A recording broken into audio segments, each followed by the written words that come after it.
Autism and Sensing, The Unlost Instinct by Zonna Williams, and the connection with animal communication.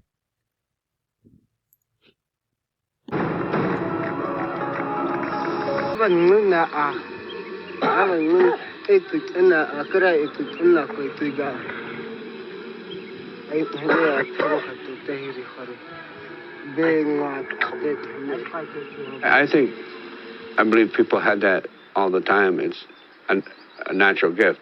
It comes with being born in nature. We're all part of nature, just that we become educated and thought we could do better without it. So it's a natural gift that we have as human beings, and it's just reclaiming it.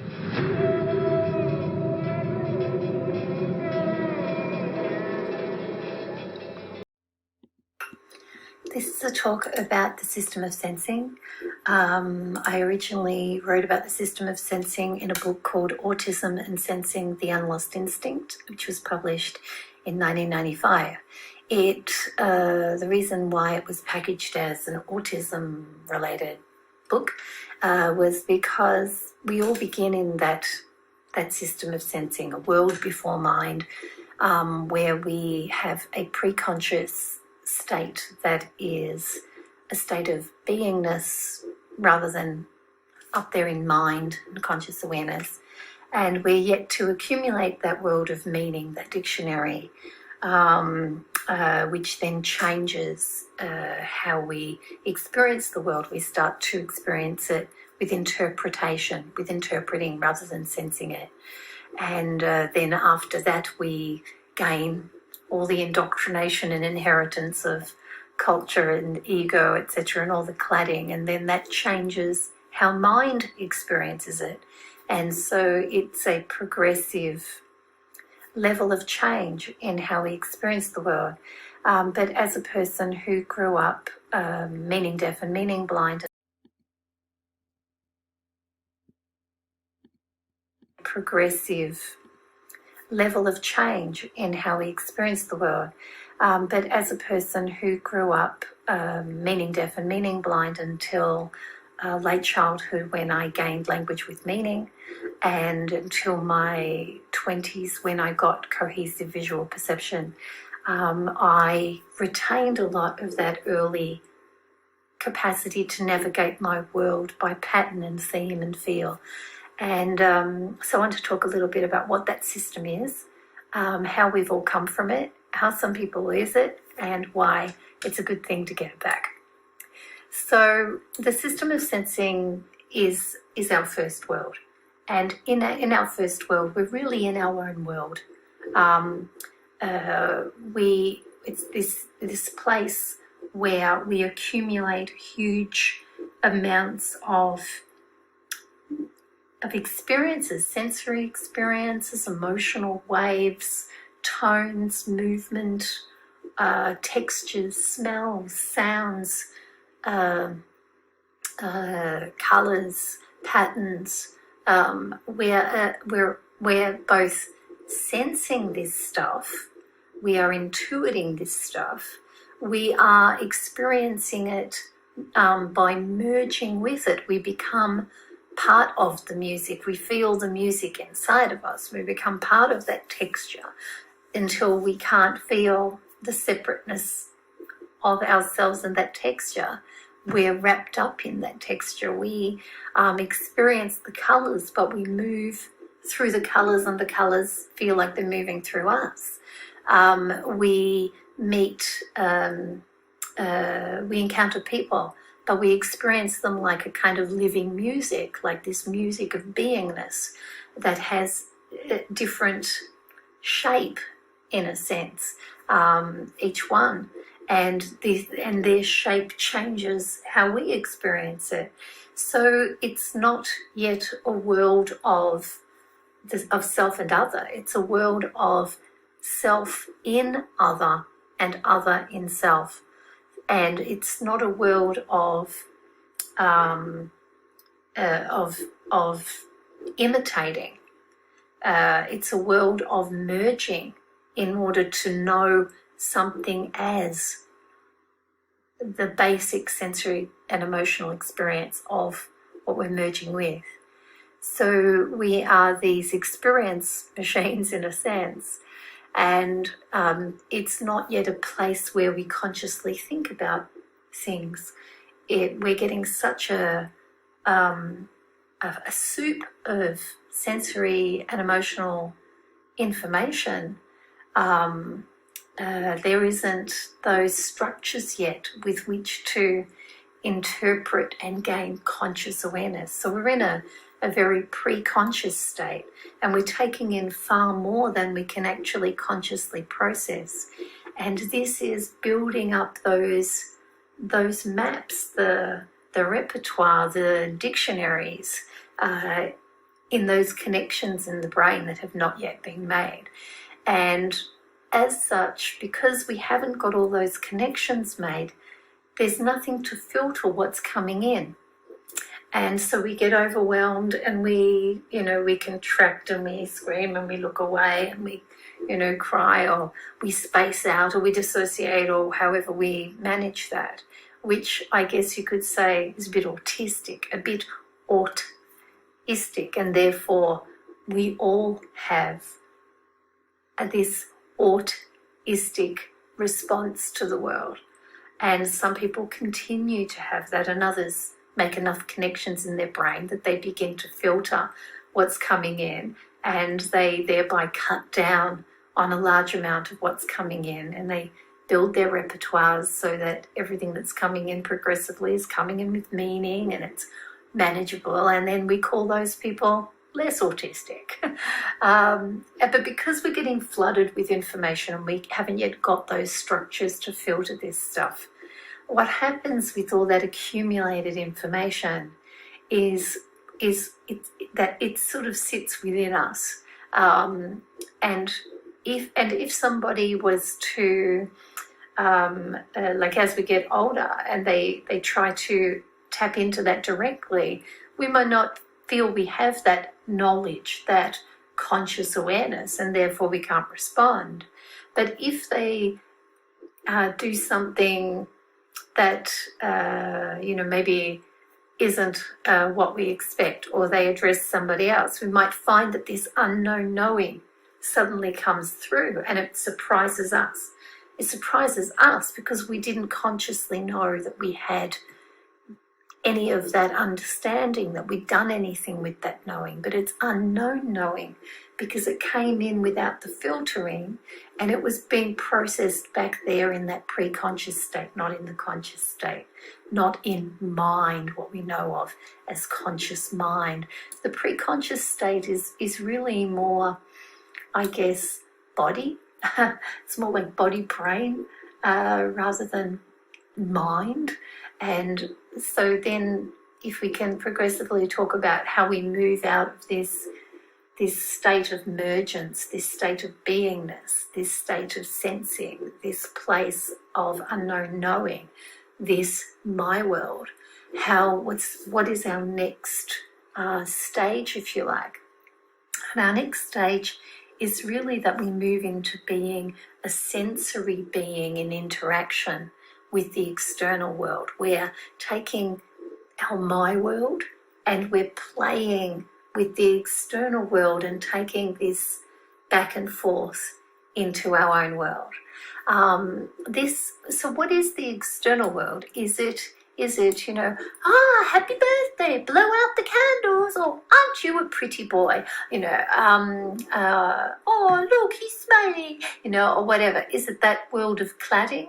Because no, the external world as a sensory world is not all that cladding. That's not what it is.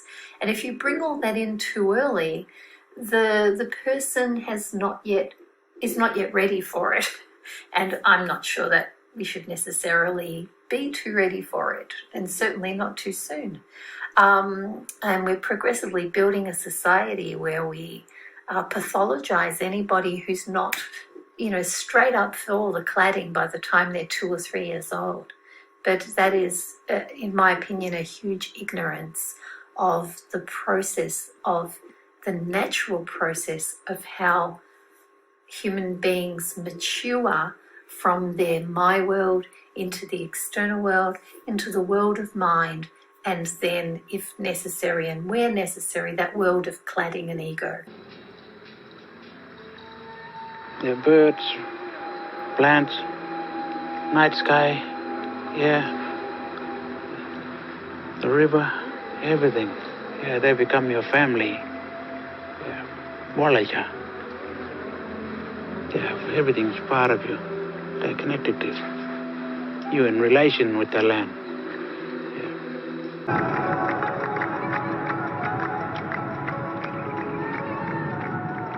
This is my home at the southern tip of Africa. This place is special to me because it's the origin of our species, where we first lived in harmony with animals.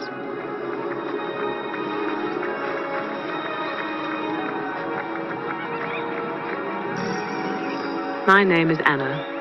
I've studied the ancient skills, and I'm so passionate about awakening a sense of communicating with animals in us modern humans. I am dedicating my life to this because I believe that humanity is suffering from a great separation sickness, a real disconnect from nature. My sense is that by understanding animals more deeply, we can begin to heal ourselves. Sometimes being a human bridge between non-human animals and my kind is difficult.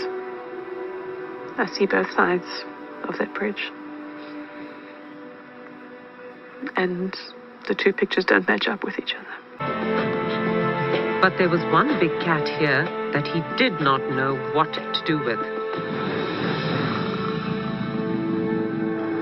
This black leopard, called Diablo, had been rescued from a European zoo where he'd been abused. That experience had made him suspicious and vicious. All he did was sit in his night shelter and snarl at anyone who came close to him. 6 months in, and Jörg was at a loss as to how to deal with this cat. That whole atmosphere there was a vibe of aggression and of, I hate you and I will kill you. And, you know, the one encounter I had with him, he sent me to hospital 1 bite, 1 week. Here, I thought, was the perfect case. If Anna could get this animal to change his behavior and become well-adjusted, then I would have no choice but to acknowledge that she was in dialogue with animals. It took me some time, however, to convince Jörg to bring in Anna. He's a dangerous cat. He's very, very dangerous. He's towards me and towards everybody else. In my opinion, the chances of an animal communicator changing that, it'll take a lot to convince me. I honestly do not believe that an animal can talk to a human or communicate with a human. I've had animals my whole life. We give them commands, we give them instructions, and they do it as we habituate them, basically. But I'm very skeptical to think that an animal like Diablo will communicate or can communicate with humans. I am desperate, however. I do not want to lose him. I made sure that Anna had no information on Diablo or his history before she came to speak to the black leopard. I was nervous to see what would happen, as this animal never let anyone near his night shelter without a lot of snarling and growling.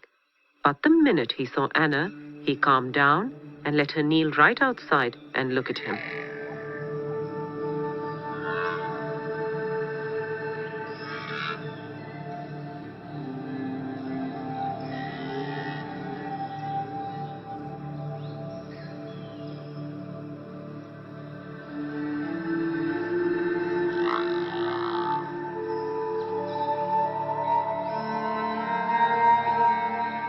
This beautiful black leopard that you've asked us to communicate with is very overawed by his new surroundings, having come from a very cramped and stressful place for him.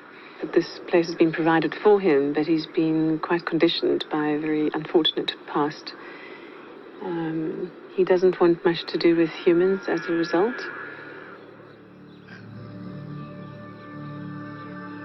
He's immensely powerful, and I mean not just physically, which you well know and respect, but he's immensely powerful with a wisdom and an energetic presence and personality that is far bigger than anyone has ever appreciated about him before. And he commands a certain amount of respect for that. Again, not in a needy way, but really just out of, by virtue of who he is as a being. There's a very particular thing about his name, Diablo. He wants that name changed because he doesn't like the associations with it, the blackness, the darkness, the diabolical. And when asking him about his past before coming here, he shows concern for 2 young cubs that were next to him. He's asking what happened to them with a great sense of care and concern. We actually forgot about that. When we went to fetch him, there was so much excitement about bringing him back here. It actually slipped my mind until she said, he asked about the 2 cubs. And then we've remembered there were 2 little young leopard cubs next door to him that came from Rustenburg, and they were sort of semi-wild. They weren't hand-reared. And it just slipped my mind. And when they talked about it, I couldn't believe, I actually did believe it. I mean, then I really believed that they were communicating. When she communicated with him, and when we spoke to her and she relayed all the information back to us, firstly, I didn't believe her. It's things that anybody can think out, and you can think, And then she said something about the cubs that were with him. And that changed this whole thing, because now all of a sudden, that's something that she didn't know about. And I've also reassured him that you have no demands of him here, that you're quite happy to not make any physical demands of him or any expectations for display or interaction, that you're really willing to let him be how he wants to be. And that's given him an enormous sense of relief. Yeah. And having told him that is for the first time made him actually genuinely interested in now exploring a bit further. Now that he feels that he's not being asked to come out more, he's genuinely interested in being relaxed enough to have a natural curiosity come out and to actually expand his horizons a bit. And Jurg was just stunned when the black leopard walked out of his night shelter into the larger enclosure later in the afternoon. In the 6 months that the cat had been here, Jurg had never seen him out of the night shelter. He then decided to rename the leopard Spirit.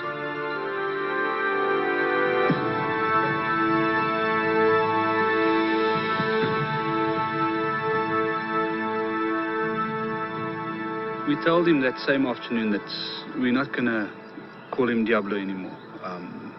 And we understand and we agree with that the diabolical side of it. That's not what he is to us. And we'd like to change his name to Spirit. As I walked to him, I thought, listen, he asked about the 2 young leopards. And I thought, well, I'm here now. There's nobody else here. I'm not going to look like a fool if he ignores me. I'll tell him what happened to those leopards.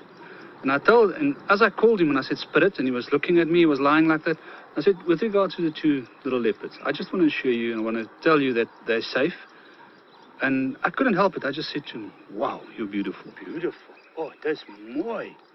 That's mooi. And he gave me that, oh. And I thought, what's happening here? And I said to him, you understand what I'm telling you if I say to you that you're the most stunning cat? Oh. And I spoke to him and he answered me about 19 times. And he just sat there and he was totally relaxed. It's the first time since we had him that I felt at ease with him. I felt that he was relaxed and he understood me.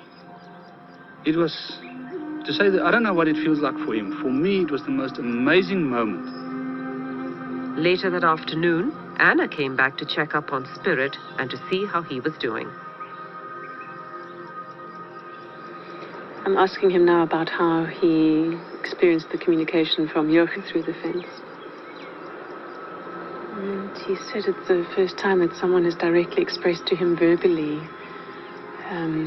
appreciation for who he really is, not how they see him to be. So this is so beautiful. I can highly resonate with that. When you finally feel seen, heard, understood as who you are. It's such a relief. And coming back to what Donna Williams described in her book, for me that was the aha moment. I am so glad the late Donna Williams left us with this vast and precious insight. Unfortunately, this perception in our society is totally pathologized, and for me that was kind of traumatic. As a child in kindergarten, I was criticized for not connecting, and then later in school it was the same, labeled as dreamer, not paying attention, not being interested, even being lazy and stuff. And that caused heightened anxiety. And I started to believe that something was wrong with me. Thus, I started to pretend, which is called masking or camouflaging. And probably all autistics do that to a certain extent. I did that just to be left in peace and not draw any more negative attention to myself. But this pretending, that wasn't me. It never came natural. And it left a sense of low self-esteem, because then I was neither this nor that.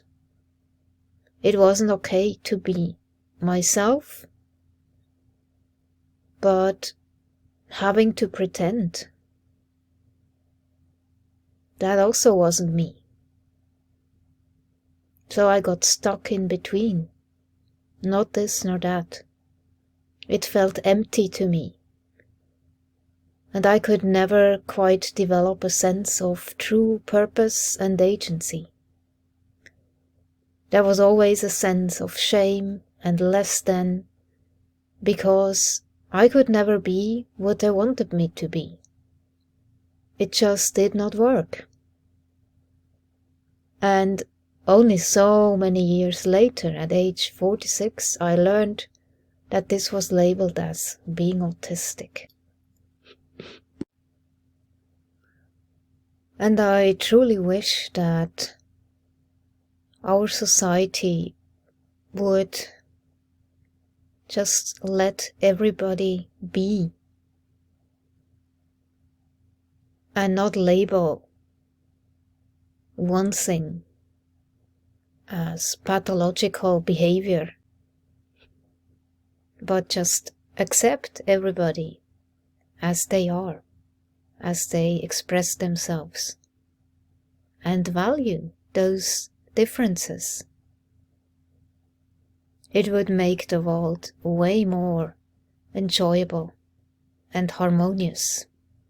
And that really surprised him.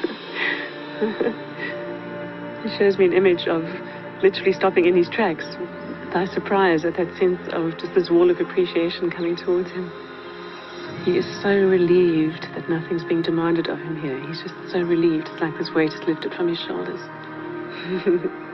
And when he was grunting back, he said he was saying thank you for the thank yous. So each thank you he was getting, he was saying thank you back.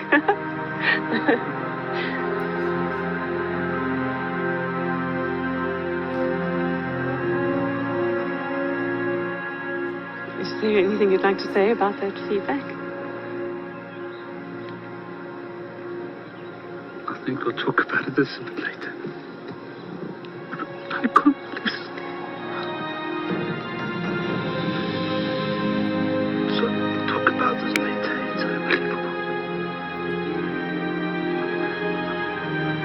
I'm overwhelmed.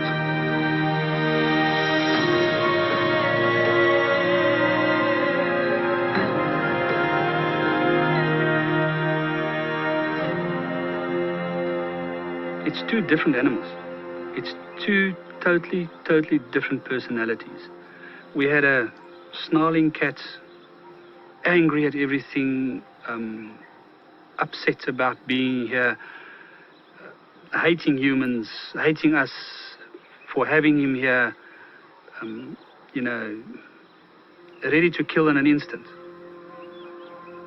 To this relaxed black leopard that's lying on top of his log in his shelter is this attitude of, you recognize me for who I am now. And it's amazing to talk to him and get the talking and get him to talk back to us. Jurg and Karen attended Anna's workshop on animal communication and now use it regularly with all their animals. He changed my whole life. And spirit and animal communication has taught me, when I work with my other lions, the reactions you get, the communication you get back, the feelings you get. Sometimes you get lions, or Queenie, for instance, that's unhappy with something that happened. And I'm not sitting out there wondering what's wrong with her. She tells me, and I can correct it, and I can make her happy, because she is I have to look after her. I've got to make her happy. It changed the whole family. The opportunity for every individual on the planet to connect again with nature is right there on our doorstep. It's a matter of simply looking up into the sky to notice the clouds and wind direction, to pay attention to the sounds of the birds around, to feel what it's like to have bare feet on the earth, and to notice with our own bodies and our 5 senses what's going on around us.